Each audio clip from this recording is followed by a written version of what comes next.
I mean, wow. Monday Night Football was a classic. The Falcons came out on top, and, Kirk Cousins' legacy drive. Let me just say what it is. Kirk Cousins' legacy drive late in this game. Crazy ending. The Eagles' offense played great. The Falcons' offense showed some signs of life, and we're going to get into that later. But, man, I'll just say this right now. Life's good. Life's good. Drake London, thank you for saving my fantasy season. Things were looking dark at this point. Things were looking grim, but Drake London came through when I needed him most, and I am a Drake London fan for life at this point after what he did. All right, Brady's all good to go, boys. Let's do it. Brady, what's up, my guy? What's up? I'm here. I couldn't let my boy, bad boy CC, be without seeing me tonight on the live stream, so I'm here. Like you said, we need a Brady Penn bad boy CC meetup. Yeah, apparently. So this was the exchange. He's at Brady, have a good live stream. Try to be entertaining tonight. I said, no promises. And he said, ain't that the truth, you wet blanket, you? Oh, boy. You two love each other. I know that.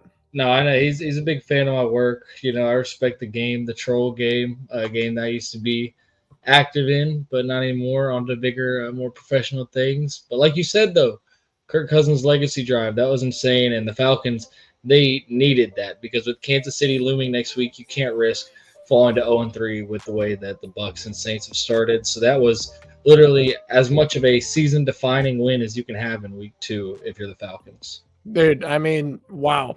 They changed their whole game plan.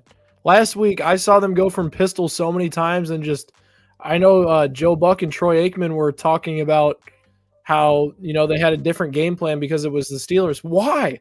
Kirk Cousins looked great under center tonight. The offense. I don't think they realized the extent of how limited Kirk was going to be early on with that initial game plan. But I mean, he didn't look bad at all today. It was a week after. He didn't. Everybody told Troy Aikman is that he's 100% comfortable in the pocket, but he does not feel 100% as a whole. I know, but I mean, after today, you can't tell me that they couldn't have done more of that last week. I know 100%. The pistol was obviously part of their game plan last week, and it looked horrible. We talked about it. I worked that game, and I saw constantly their offensive line getting blown off the line of scrimmage and Bijan Robinson having nowhere to go and TJ Watt eating them alive. Tonight, under center, the play action game was great. Bijan Robinson and Tyler Algier basically just dominated the whole game and had great nights. Now, what I want to say is Darnell Mooney is a great signing for them. 100%.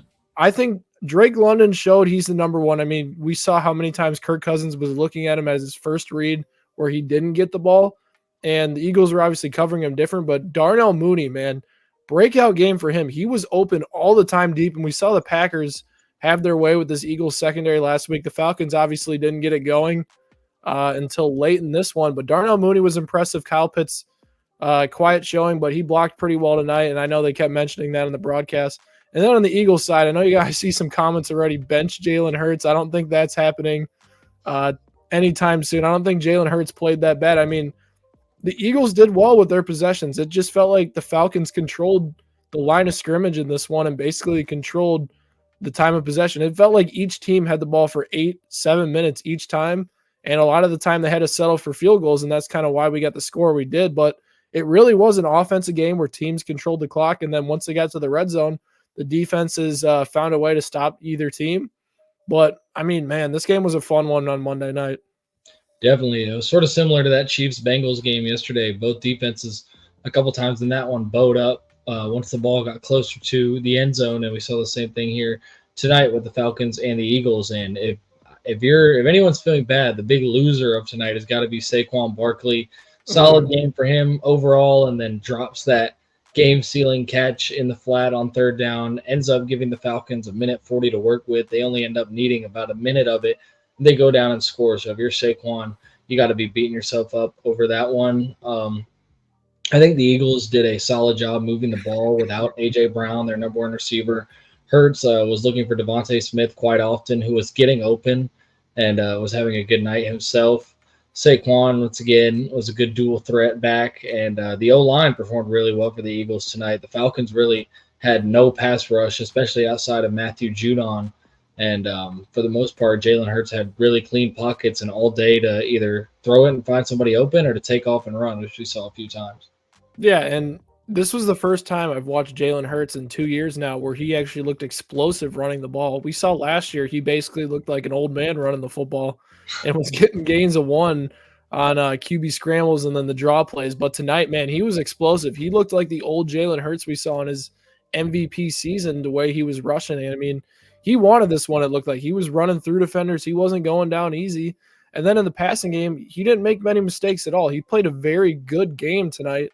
And without A.J. Brown, like you mentioned, that offense was really rolling still without him. And, that sucks for Saquon. Saquon's start to his Eagles career has been nothing but sensational.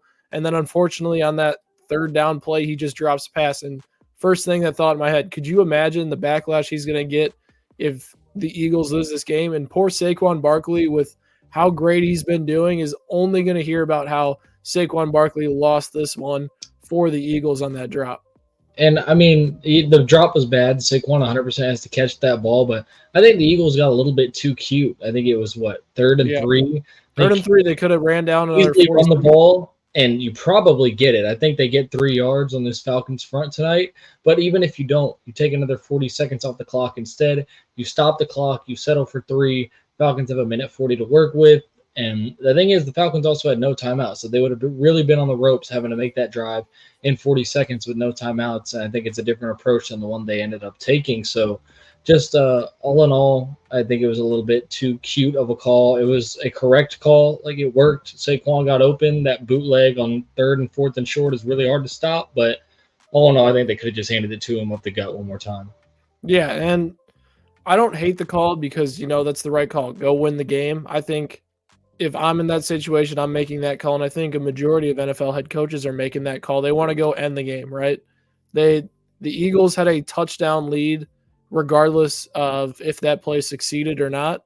They were either kicking the field goal there or they were just going to run down the clock and the game would have been over. So I don't hate the call by any means because, the defense just has to be better. What Vic Fangio ran those 4 or 5 plays they were on defense and had a touchdown lead was horrible. I mean, right. Darnell Mooney was wide open 2 times on that sequence and basically just right down the field. And the Falcons passing game was slow a majority of the night. It wasn't great. But I mean, on that last drive, it was everything they needed it to be. And the Eagles secondary issues continue to be another headline after this week. And when I write my winners and losers article from this game, the Eagles secondary just needs to be called out at this point. That unit has struggled through 2 weeks, and we saw at the end of last year, their season unraveled due to that secondary basically falling apart. And I know they have some new young pieces on that unit that are going to take some time to develop, but man, I don't know about that one. It's going to be a big reason they don't make the Super Bowl again. Yeah, 100%. And another thing, we got to give props where props are due. Kirk Cousins is officially back. Comeback player of the year, potentially. I mean, I could see it. Him and Aaron Rodgers are definitely the 2 front runners just based off of last year. I know you had Burrow in that race just because, he was hurt last year, and obviously Joe Burrow is Joe Burrow. But the Achilles injuries are a different animal. We got a Sam Darnold mention in the chat for comeback player of the year. I think that one could get a little spicy too.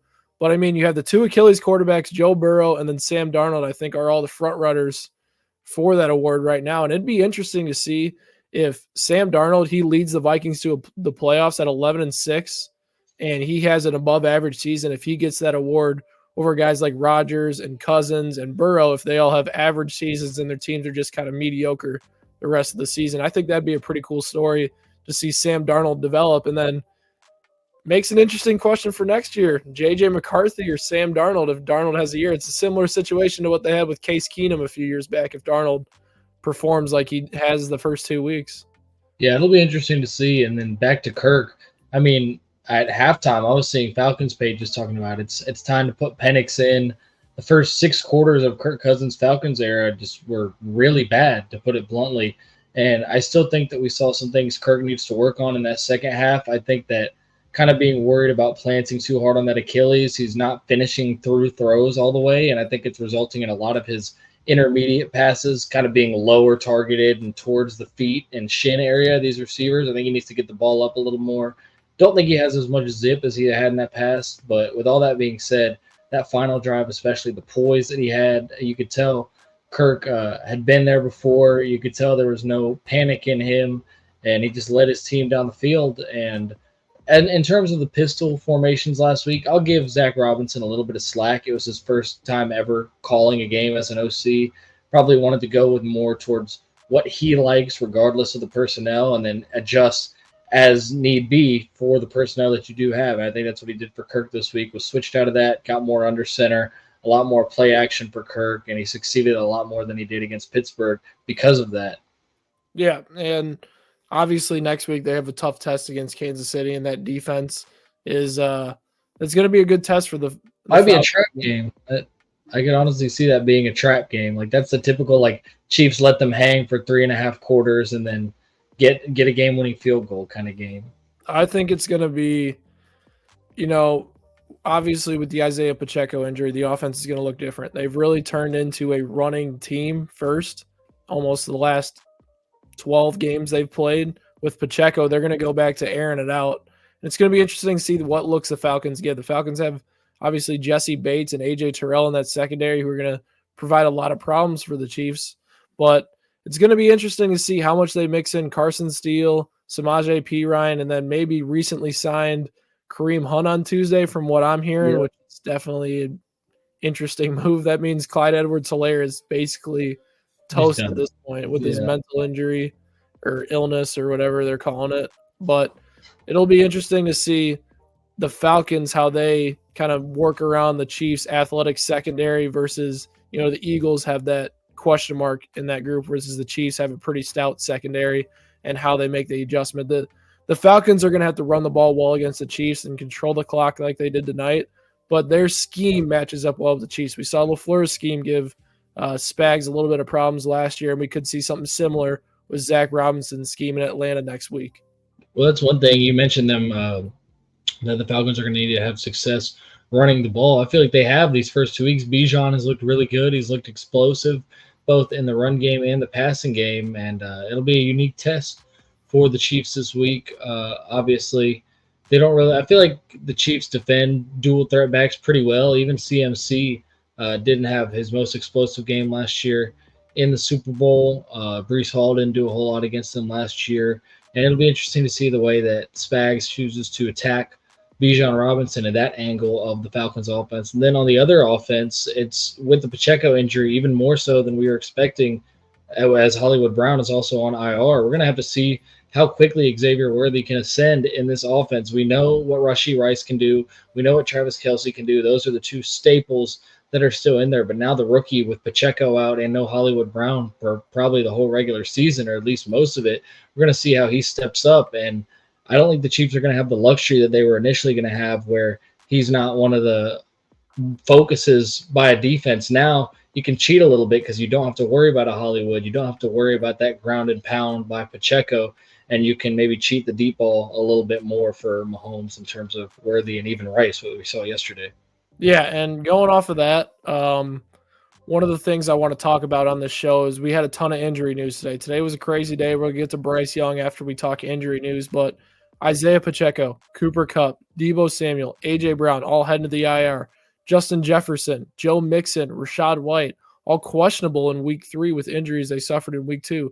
I mean, it was a bloodbath out there in week 2, and unfortunately for us football fans and fantasy football owners of these players, it's looking grim right now.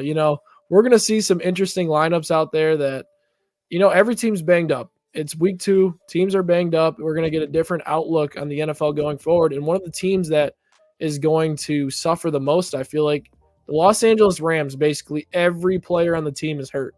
No Puka, no Cup. You know who's next? Matthew Stafford. Matthew Stafford. I know, probably.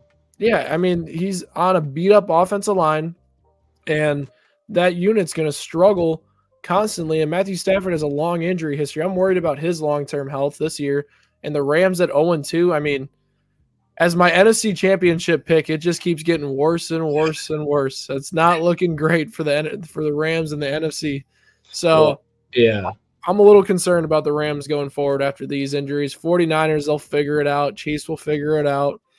And then who was the other one that hit the arc? A.J. Brown. We saw A.J. Brown and the Eagles. The Eagles picked it right back up. And Devonta Smith, honestly, inserted himself really well as being the main guy tonight.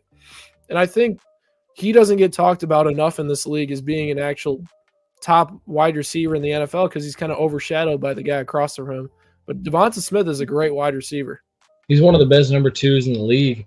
And I just want to throw it back to the Rams here. So they've already given up 26 and 41 in their 2 games. So about almost 34 points a game given up by the Rams so far. Aaron Donald effect?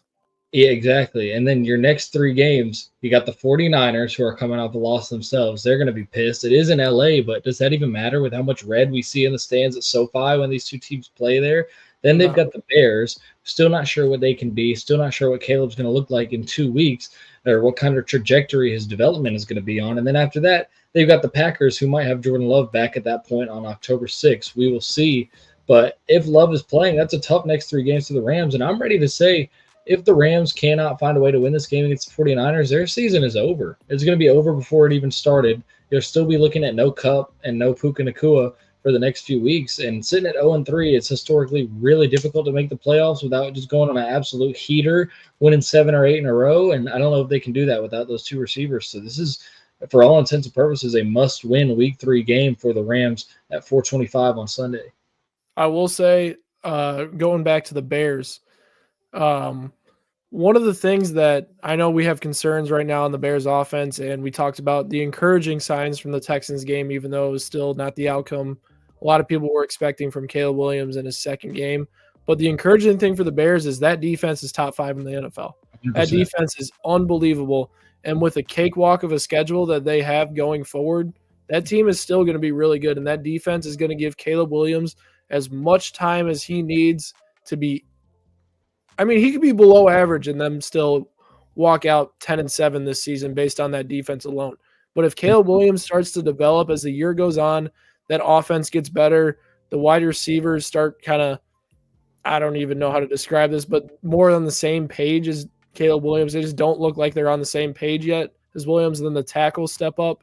I mean, the Bears could still be really good. I'm not getting away from them as my NFC North pick, but I want to lean that the Bears are still going to win games on their defense, and then Caleb Williams, they're going to bring him along, and hopefully we get to the end of the season and Williams starts playing better football and he develops a little bit quicker than what we've seen in the first 2 games. And I got to give him props. You know, he had a horrible week 1. He's a generational prospect coming out, and, you know, he's going to get the most scrutiny out of all the rookie quarterbacks. And he responded in week 2 by playing a little bit better. Plays a little bit better each week. You know, by the end of the season, he could be an above average player. So I really hope that going forward, the Bears rely heavily on their running game to get Caleb Williams and ease the pressure and rely on the defense and clock control and game management. I think that will help their season going forward.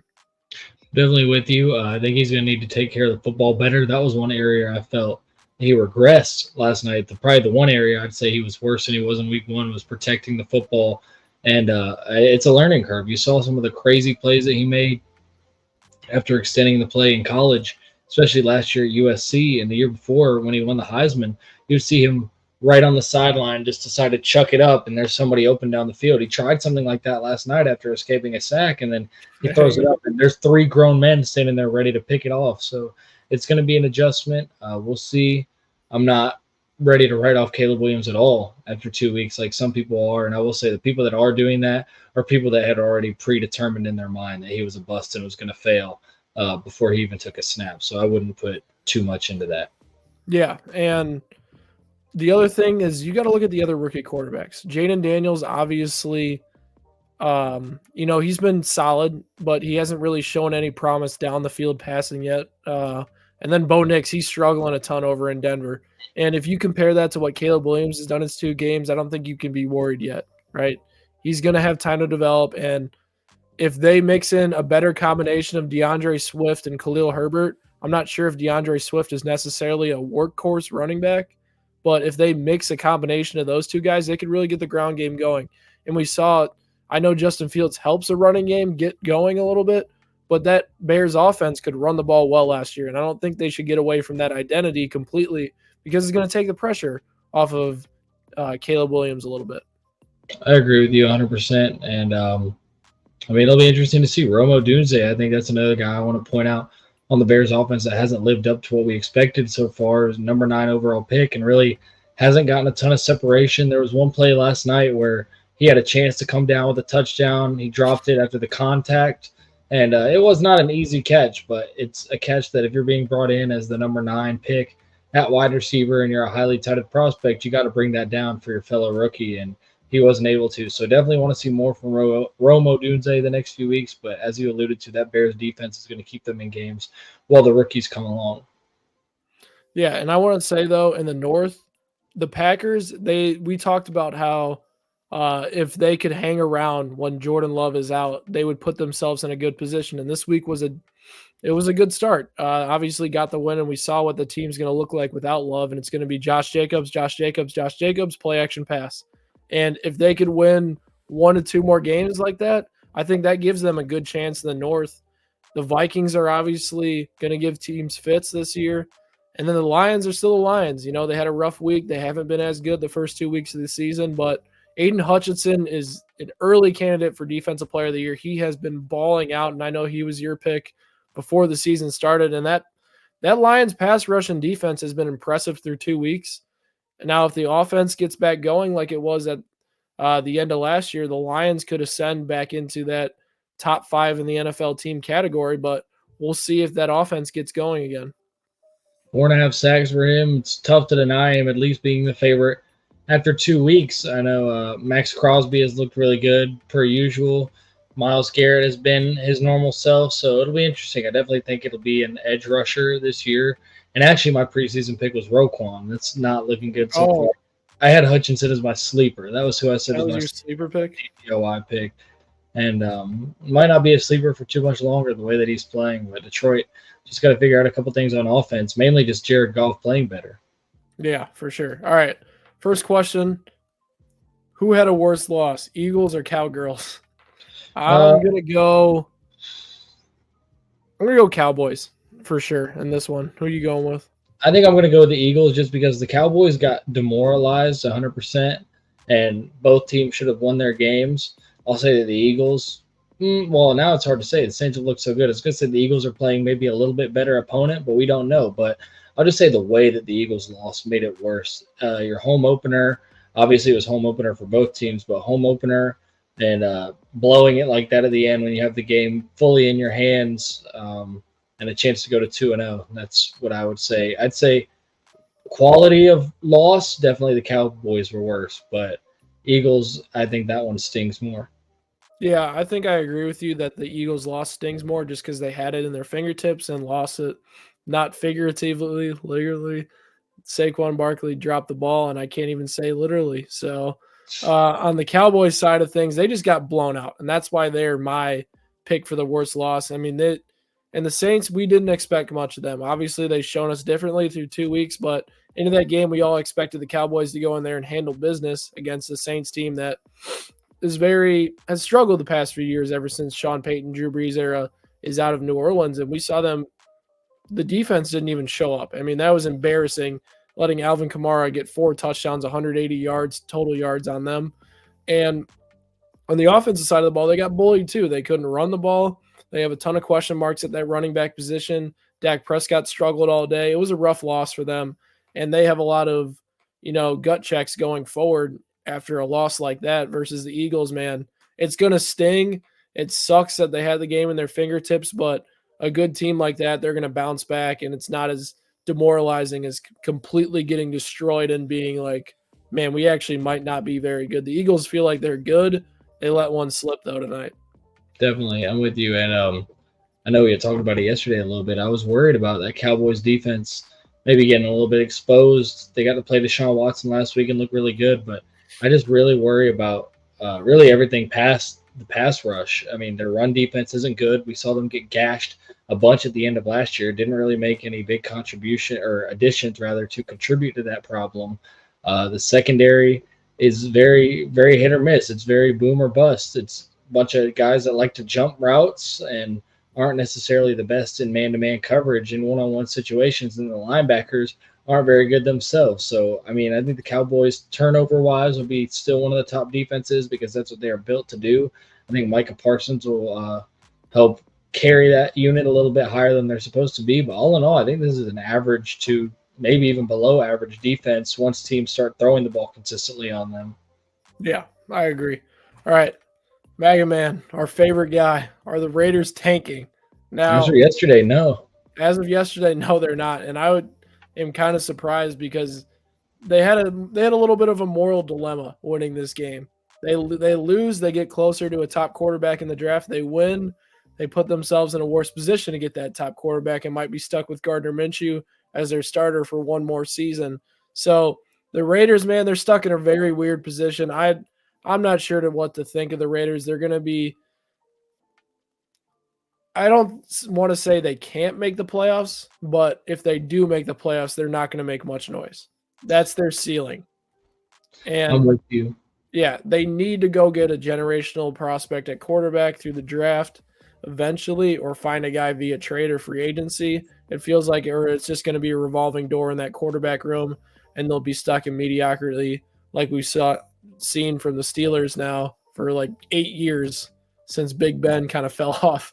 But what are you thinking about the Raiders? I'll tell you one thing. Antonio Pierce is definitely not the type that's cool with losing games to get a better draft pick. That dude is one of the biggest competitors out of all the head coaches in the league, one of the more fiery guys. And I know that he probably played a huge hand in yesterday's win. Obviously, talent-wise, Raiders are just outmatched against the Ravens. And I think that you could tell the Ravens kind of came into the game just assuming they were going to win, assuming that it was an inferior opponent. We almost beat the Chiefs last week. We'll be good. And, I mean, the Raiders caught them by surprise. And it's a reflection of coaching on the Ravens end of things too, for John Harbaugh not having these guys prepared. And I think the Raiders are definitely not tanking after yesterday. Like Ryan said, I'm not sure how good they're going to be, but I mean they got a big surprise win on the road against a contender, most assume yesterday. So Raiders will not be tanking, but the other team in that game, the Ravens, should be highly concerned with their start. 100%. I agree with you on that one. Let's get into the big news out of Carolina. Bryce Young has been benched. Now, I've been on this podcast saying that Bryce Young should not be benched until after the season. They need to let another full year play out with him to see what they have. But here we are, 2 weeks in. Bryce Young is finding himself on the bench already. And I don't want to say the Bryce Young era is over yet in Cleveland. I think they are going to give him another chance eventually at some point. But I mean, not in Cleveland, Carolina. Sorry, I was gonna just let you things are figure. not looking good right now.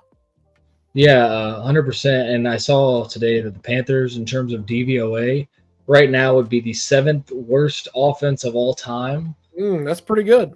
Yeah, so Bryce, I mean, I think that this might be just a situation where Bryce Young got put in too bad of a situation that he's not going to be able to dig himself out of ever in his career. I mean, came into horrible coaching at first. I mean, we'll see what Canales is, but came into a horrible coaching situation, horrible O-line and pass blocking situation, horrible pass catcher situation, horrible ownership and franchise situation. It's just one of those things. Bryce Young has been set up for nothing but failure.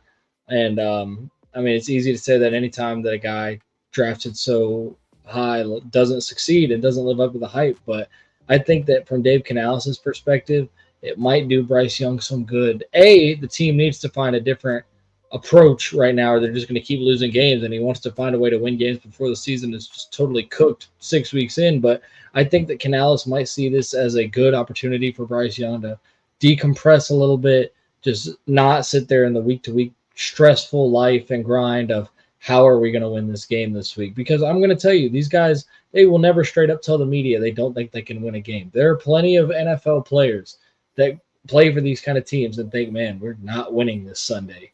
Some of them care, some of them don't when they make that realization. But Bryce Young, I think it could do him some good, trying to see a silver lining here. But if he can just take 2 or 3 weeks, just step back and focus on the things that he needs to work on in practice, and then get back out there with a newfound confidence in a few weeks, maybe after a Panther win or two. Who knows? Yeah, and what I want to say with the Bryce Young situation, you could tell, like, there was a viral clip of him crying during the game.